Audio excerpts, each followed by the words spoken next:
one of those things that makes me very excited those days, when you have the kind of background that we have, um, you kind of get excited about Christmas because we grew up in a communal way where everything we do together. So I came in from a family of seven, two big brothers, and then I have younger sisters, and then a small kid brother. And we eat in communal way where everybody have to eat from one plate.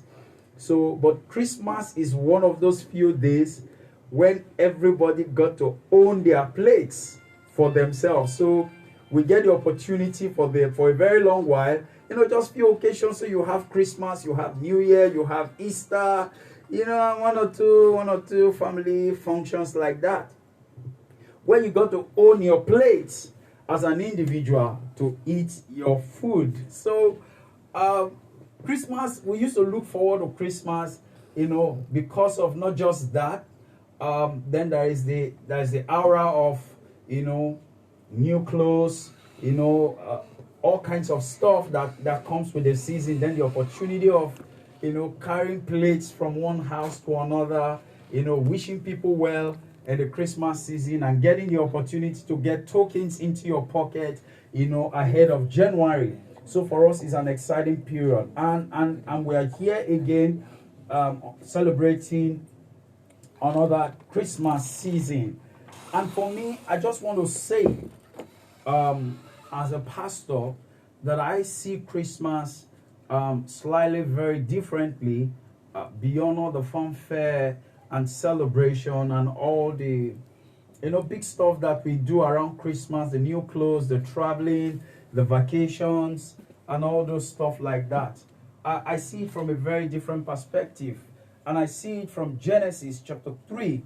Genesis chapter 3. Genesis chapter 3 actually talked about, the fall of man. But when you start to bring it from Genesis chapter 1, you see a very fantastic work of creation done by our Father, God. And then in Genesis chapter 2, we experience also the issue of the creation of mankind, Adam and Eve, and quite a number of stuff. Right.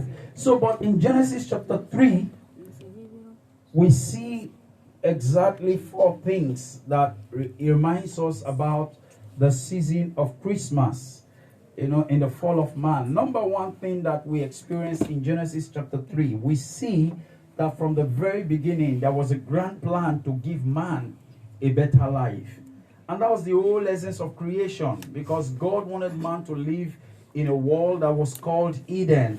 And that world was to be just the perfect place for man to live and to enjoy and to have fun. A world without pain, a world without sorrow, a world without worries and trouble. But again, something else showed up in Genesis chapter 3.